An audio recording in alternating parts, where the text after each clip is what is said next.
Good morning, everybody. Today I want to show you my Santa Rosa plum tree. I have had this tree in the ground for 5 years, and this is the first year that I've gotten fruit off it, so it's super exciting. I was kind of getting ready to maybe give up on this tree because it had been in the ground so long and I hadn't gotten any fruit, and so I was thinking maybe it required too many chill hours. Maybe I got a bum tree. I didn't know what the problem was, but you can see that this year I got quite a few fruit. And we had a nice long cold winter. This is the first winter that I can remember that we had a lot of chill hours. And so I don't know if this is a tree that just needed to get nice and well established, or if it needs a high number of chill hours. So here in Arizona we tend to get around anywhere from 300 to 400, I guess, is probably the normal. And this tree's listed anywhere from 300 to 500 chill hours, and so it's kind of right on the high end of what is required for our area. So what I'm hoping is that now that this tree has been in the ground for 5 years, maybe I'll start getting a regular harvest of fruit off of it. So I got quite a few this year, and I had to bag them because the birds were enjoying them. And so here's what the fruit look like. They're not huge. None of them are very big. This is kind of the typical size here. And so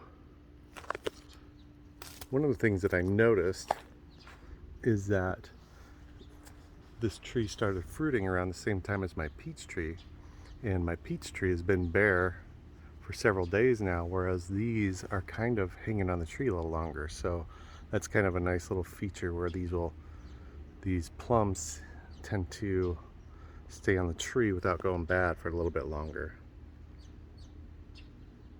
So I'll take this inside and we'll show you.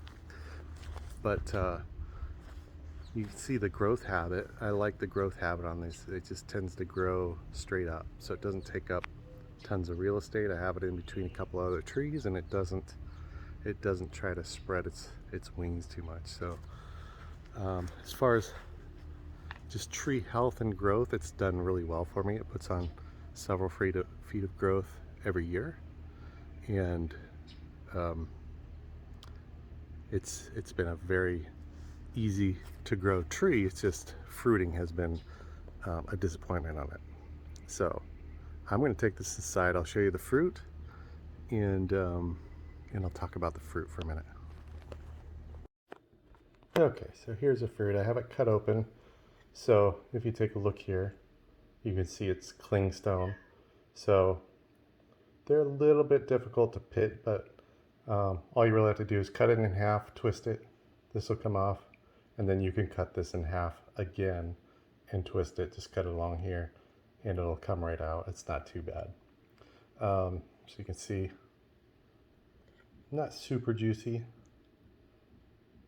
but definitely got some juice to it.